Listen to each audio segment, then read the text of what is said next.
All right. Well, thank you everybody for joining us on this nice November afternoon. My name's Tanja Fransen, and you can see my head is in the clouds down there. Oftentimes it tends to end up in that area anyways. I like to think of big ideas and a lot of things that we can do as far as getting to the communities that we work with in the Weather Service. So as Julie asked me to speak a little bit about my job, I can give a big, broad overview, or I can just actually share with you a day or two or three in my life and what I do. For those of you that aren't in the High Plains area, I'm from Glasgow, Montana, and we had a pretty significant snowfall season this past winter. We were almost 90 inches above normal, and we broke our previous record by 40 inches of snow.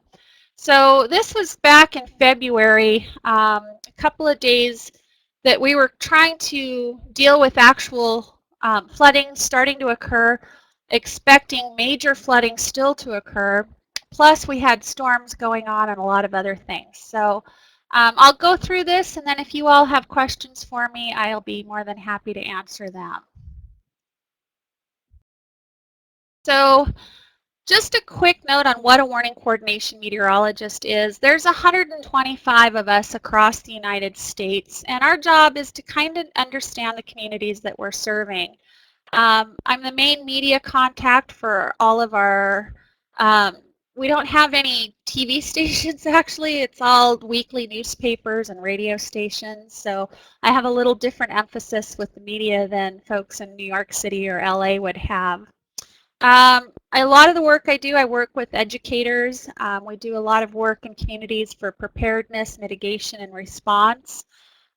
We do changes. My job is when something comes down the pipe from headquarters and they're saying, well, we're no longer going to issue warnings for 3/4 inch hail, it's going to be 1 inch hail. I need to make sure that all of our staff knows those changes and that our communities do as well. I also do damage surveys and document major storm events that we have. And one of the things we're supposed to do is improve products and services. If there's something that we get feedback from somebody on how can we make it better, we try to implement those changes as well. For those of you on the call, that web link that's at the bottom at stormready.noaa.gov, that is a link to tell you who your local warning coordination meteorologist is. If you want to schedule a school tour, maybe have somebody come and speak to your classes, that's the person that I would suggest contacting. The picture in the upper right, this was a flood meeting, a community flood meeting in the town of Glasgow where I'm at. We had FEMA there talking about the flood insurance program, and I was giving a review of what had happened this winter and what our flood outlook was. So a lot of these people were concerned about their homes being inundated, and sadly a lot of them did have their homes flooded this year. This picture down on the bottom was the first damage survey I ever had to go on where there was a fatality involved. We had 120-mile-an-hour winds that took a modular home and blew it right off of the foundation. And sadly, the woman who lived there, she was killed in the event, and her husband was actually had to crawl out of this debris mess here, which was their home, and had several broken ribs and a broken shoulder and had to go to safety. So I get a little adrenaline rush with big weather events, but I am very, very, very saddened anytime we have an injury or fatality. So that's probably one of the hardest parts of my job. So here's a map showing the United States as the Weather Service exists within it. So you can see my little chunk up here in northeast Montana along the Canadian border. You can see there's Albuquerque and Las Vegas. And so there's offices over the entire country that serve. Texas has quite a few of them. California has 10 offices that serve the entire state. So we're everywhere you are in the country, we're there as well. We actually have offices out in Puerto Rico and in the Mariana Islands and Guam and Hawaii, and then there's 3 Weather Service offices up in Alaska as well. So again, kind of look across the map and what part of the country you're in, and if you're interested in contacting my counterpart, I'd be more than happy to get that name to you. So we're going to actually start. It was Valentine's Day. And we have a river called the Muscle Shell that was running very high. They actually get a little bit of downslope winds, warming winds that occur, and so the snow started melting, and the river flows from south to north, which isn't good because usually we warm from south to north. So it started ice jamming, and we were having some roads and things starting to go underwater. And then in this county where the Musselshell River is, we had a report that the Petrolia Dam is breaking. Now this is a dam that has been empty for about 10 years due to long-term drought. So I was really surprised to hear that it was breaking because I didn't think it had collected that much water yet. So we had to kind of chase that report down and try and get correct information to the public. And I'll show you in a minute here, the incorrect information actually originated from our office, but we'll talk about that in just a minute. The next thing here is then we got a real report of a dam breaking, same county, the northern end of the county. We'd had some problems with it in the past. It was privately owned. And a lot of people don't know where it is. So when you get the state folks involved, locals tend to call dams one name, and they tend to have another name in the official databases. So we're dealing with a lot of communication issues. Which dam is actually broken? And so we had to track that down, get a lat along, and get that to some of the partners that we work with. And then we're also working with our state DES, or Emergency Management Agency, and the National Guard. They were doing an ice jam flood exercise on the Yellowstone River, which is the longest river in the United States that doesn't have any dams or impediments in it. And so we were working with FEMA, trying to get some information to put together this ice jam exercise for some of our other counties. So here's that flood advisory. This is the statement that had people concerned that the Petrolia Dam was actually breaking. In the statement we said recent warmer temperatures have melted much of the snow, leading to rises in local streams and creeks. Flat Willow Creek, both above and below Petrolia Dam, is flooding. And the Musselshell River is flowing near 12 feet, which is 4 feet above flood stage. So people saw this statement and the way it was written and thought that the Petrolia Dam was flooding. It wasn't. It was still filling up. So we actually had to go in and correct our wording that we had chosen on that. And it just kind of highlights to our staff how important communication and correct communication is to the public and the way they see things. As scientists, we have a tendency to speak and talk like scientists, and we forget that sometimes the general public doesn't always understand what we mean to say. So we always have to be cognizant of how we break our words down in our communication to make sure that people understand what we are trying to convey. So here's that Musselshell River. This is a hydrograph showing what the river had done over a certain time period and kind of really went up. This is February 12th. Here's February 14th, and so it climbed a good 4 or 5 feet here. You can see some of the water spreading out across the valley here. This is the actual dam that was failing. Nothing huge, nothing major. You can see somebody had never pulled their boat out for the winter, and so this spillway here was eroding away and back, and this thing actually failed for about 3 to 4 weeks total before it was completely considered gone. But when the initial failure occurred, it did cross a gravel road, and we have more gravel roads than paved roads here in northeast Montana, but that washes culverts out. It causes problems for a couple of the school kids that have to ride buses back and forth if they can't get there. So they had to find alternate routes, which sometimes can add another 20 miles or so to a ride to school in the morning. So then February 15th, I call this my day of real floods, fake floods, and potential floods because we were still working on the ice jam exercise. We had some real flooding, and we're getting reports of false flooding still. I think that popped up a little too soon, but that morning I came into work and I had this urgent email from the state. They wanted to compare our previous record snowfall year to this year, and they needed all that information by noon because they have to brief the governor. So I'm scrambling. Thankfully, our GIS person was in the office that day to help me pull some of that together. Oh, wait, nope, state emergency management, they're calling me back. They actually need it by 9:30 because their schedule got changed, and they have to have time to download it and get it over to the governor's office across Helena. So I was really scrambling to get what they needed in a hurry. As I said, thankfully our GIS person was up and was able to pull those numbers together and create the graphics for us pretty quickly. So we put this graphic together to use for the briefing to the governor. This was through the end of January, and we already have 70 to 80 inches of snow here in Glasgow. Our normal for a whole season is 30 inches. So by the end of January, we had broken our previous record of 70 inches, and we still had February, March, April, and early May to go. So it was pretty significant for us.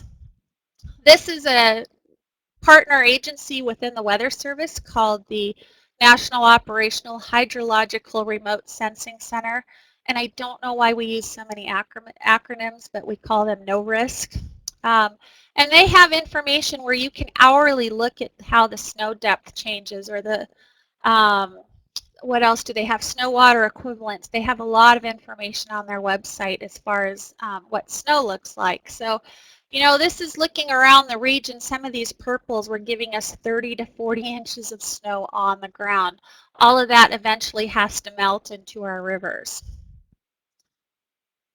All right, so now we've gotten past the morning urgent request for the governor's office. They've called again and they need some help determining river flows at Glendive, Montana for the Yellowstone River Ice Jam exercise they're trying to do. And so they get us in touch with FEMA, and FEMA wants a flow, and we have to explain to them that when a river is jammed up with ice, it's jammed. So the water is rising behind it, but there is no flow. It's stuck. It's not moving. So we had to kind of make up a number so that they could do some flood modeling for it. But you kind of have to explain to people how hydrology works. And again, ice jams don't move. That's why they're called a jam. We also had a management team meeting that day and found out we had $15,000 cut from our office budget. So how are we going to rework some of the things that we had planned for the year? We have cooperative weather observers across the United States. There's actually over 12,000 of them. We have about 80 of them in Northeast Montana. And we have been giving out length of service awards to them. So I had to get photos of the 10 awards we had given to 6 different newspapers. So I'm dealing with some of the media stuff there. I also was working with the USGS to find out some of this information that the FEMA needed to see what the peak flow had been at that site in Glendive. So I had to call them and track that data down. And then again, Petroleum County, because of the Musselshell River flooding and the dam that's failing and all of the things that are going on, we're coordinating and talking to them, trying to get pictures of the event. They're actually about a 4-hour drive for us to get there. So working with our partners is really important to get information, because we can't always be everywhere when the events are occurring. And then we also had a student mentee that I have from the American Meteorological Society that gives me a call and has this urgent question about his career and his future. And so I took a few minutes at a time to try and direct him in a certain way and help him out a little bit. So you can see there's a lot of different things going on in our day. Here's that ice jam exercise on the Yellowstone River in Glendive, Montana. And so what we did is took a hydrograph of an actual event and went in and changed the dates and put in our own forecast. The blue is what it was actually observed for this exercise we're doing. The green is a forecast that we're giving them to use. So we're going back and looking. The peak flow was 107,000 cubic feet a second back in 1909. So that's kind of the level that we gave to FEMA to use in some of the modeling they're doing. Here's a picture of an actual ice jam that happened in Glendive in 2003. You can see on the left all the ice as it's coming down, and it comes down in huge chunks. If you look on the right photograph, there's big giant ice cakes. In this event, it had lifted the boat up, and as the ice receded, it dropped that boat down on top of the tractor that was left behind. Here's some of those Cooperative Weather Observer Awards. Jared Albus was given a 10-year award. He's been a great observer for us to have. And then just north of Glasgow is Montana Aviation Research Company, and they've been doing observations for 10 years now as well. Some of our Cooperative Weather Observers, we have one site that has been in existence for 116 years now. It's been in the same family. The same woman has been taking observations for 60 years. And this weekend, sadly, she's moving off the ranch and into the city, and somebody else is buying her place and taking over, thankfully. So the Cooperative Observer Program is a huge, huge resource as far as any climate data in the United States. So here we go, still flooding. There's that dam failure that I talked about, another photograph. It's starting to carve even farther back. And here, this is Highway 87. Billings is the biggest city in the state of Montana with 100,000 people. It's also kind of the center where everybody goes to if they need to do, big medical appointments, anything cultural as far as going to concerts or theater or anything, you go to Billings. And so this is the main road from northeast Montana to Billings. And you can see the water and the ice coming across the road. They eventually had to shut it down for a few hours. All right, and then this is a little bit more Petroleum County. We call it gumbo. It's a clay soil that we have here, and when it gets wet, this is what it does to your boots and to your tires on your vehicles. This is a family that's trying to get to their ranch where the flooding is occurring, and they had to go through some pretty tough conditions to get down and check on their cattle. Okay, this is looking across the river, and you can see that the water has come up. This house eventually, unfortunately, the Musselshell River flooded for 5 months this year between the ice jamming, the snow melt, and then flash flooding that occurred. And this house eventually was completely inundated with water later in the year. But just showing one of the photos. Another thing we were doing on the 16th, a bunch of our forecast staff was going out and actually taking snow core observations. You can see here there's a big long tube, and they shove it down into the ground and they try and figure out how much water equivalent is in that snowfall. They found areas where that snow water equivalent was almost 7 to 8 inches of liquid moisture in there. We only get about 11 inches a year of precipitation, so to have 2/3 of that sitting in the snowpack already, and then we still had spring, summer, and fall to go, a lot of moisture in this area. So on the 16th, we're 2 days past where we started. We've got some of our rivers to the west of us starting to rise and go up. We're sending out these snow core observations to the no-risk people, the River Forecast Center in Kansas City that does all of our forecasting on the rivers, and then also to the Army Corps of Engineers, which is trying to figure out, are the levees going to hold? How much water is going to be coming down the Missouri? Lots of questions going on. We also did a morning briefing with our staff. Another storm is on the horizon, but doesn't look as bad as what we had seen a few days before. And we have some people from regional headquarters coming to do some maintenance on our building. And then I had to do a presentation for the local Kiwanis group. They had asked me about 2 months before if I would do that, and I was so busy with flooding that I didn't know what to present. So this presentation you are seeing is a result of what am I going to show these folks today, kind of give them an example of what we're actually dealing with. So on the 16th, I was actually in that afternoon gave them a presentation. Sat in on a flood outlook conference call. This was within the Weather Service. Then I have to take that information and repackage it for all of our local partners and our state and federal partners in Northeast Montana. And then I think if I remember, this is President's Day weekend. So I was also trying to get ready for 4 briefings the next week. I think Monday was President's Day. So here I am. I have 4 briefings to give Tuesday morning when I walk in the door. And so I was trying to get the outlines ready for them. I came in really early Tuesday morning and got them all put together.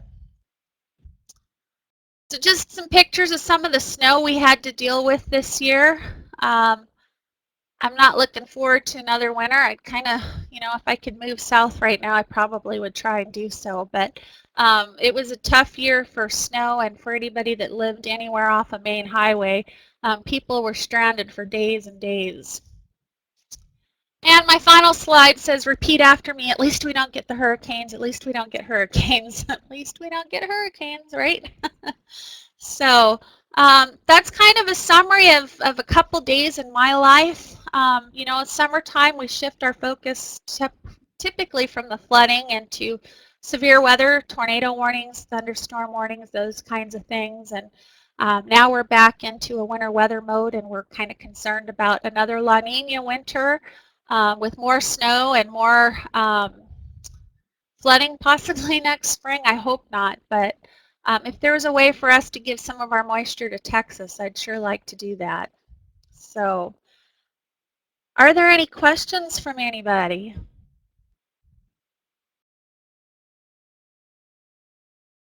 I don't see anybody typing, so that must be good. I hope I gave a good presentation, and again, it gives you an idea of what we do every day.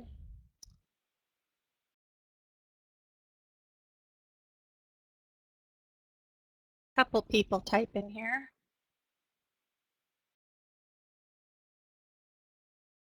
All right, how do we interact with teachers? Well, one thing is we have locally, it's really easy. Our 5th grade curriculum and our 9th grade curriculum here both include meteorology. So the 5th graders come up and do a tour every year. In fact, we had all 4 classes here last Thursday and took them through and showed them everything we do. The 9th grade classes, I have a freshman myself now and talked to his teacher recently, and his teacher toured our office about 15 years ago but hasn't been back, and so I've invited him to come back, and maybe we can bring these kids in. Some of the smaller schools around the area, you just kind of get to know these people, get to know the teachers, and you tell them, hey, we're here, we're willing to do anything that would be helpful. So I tend to do a lot of talks for the 9th grade level at the smaller schools. We actually go through analyzing weather maps, and we'll take a couple of our big events that some of the kids might remember, and we'll show them the surface maps, the upper air maps, the radar data, the satellite data. The other thing I do that has been pretty popular is I have a newsletter that I send out. I used to do it every 2 weeks, and then this past winter just got to me with all the work with the actual weather. So instead of every 2 weeks, I do a newsletter now once a month, and I put educational links in there. And it's slowly spreading out. Teachers are hearing about it. They're talking about it at their conferences, and I get emails all the time to be added to the list. So that's some of the big things that I do. Thankfully, it's a small community.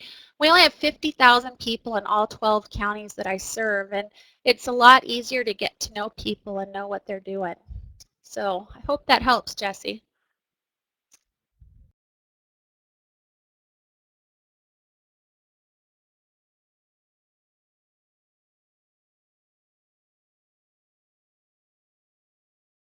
Oh, great question. And actually, I grew up in Colorado. I went to the University of Northern Colorado, so I have a huge affinity for Colorado. And I saw Pikes Peak at 108-mile-an-hour wind. You know, this answer is pretty big. One thing I notice is back in the 60s and 70s, we didn't have 24-hour media. We didn't have email. We didn't have Facebook. We didn't hear about all of these huge events like we do nowadays with just stuff bombarding us all the time. Does it correlate with an increase in snow? Not necessarily. Sometimes the snow can be so significant that it's hard to get that wind to actually occur with it. When you have too much moisture occurring, sometimes our blizzards tend to be worse in years where we have the least amount of snow. One thing with the snowpack, when it adds up and builds up, it's really heavy, and it's really hard to get the wind to break that top layer off and get that snow to blow. As far as an increase in blizzards and windstorms, let me just give you a quick example. They do the climate normals every 30 years. So they just recalculated the normals from 1980 to 2010. For snowfall in Glasgow, Montana, we went from 30 inches a year to 36 inches a year, a 6-inch increase from one 30-year period to the next. So the only difference is we dropped off 10 years and added 10. So to me, that's a pretty significant correlation. Yeah, we are seeing more precipitation. So I hope that kind of answers it a little bit. I think we are seeing bigger catastrophes this year. I think there's been 12 $1 billion disasters in the U.S. That's the most that we've had in decades. A rural area in Bolivar Peninsula, and you get to know, is that in Missouri?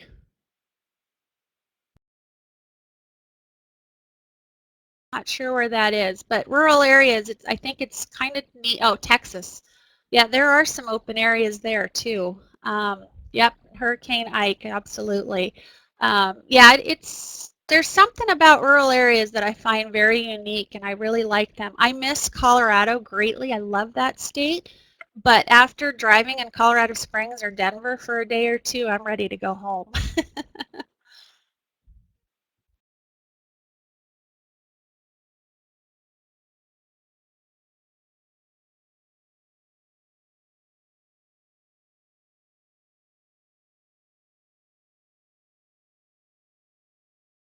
All right, well, Julie has my email address, so if any of you do have any additional questions or anything from me, don't hesitate to contact me. I'd love to keep chatting. So thank you very much, Julie.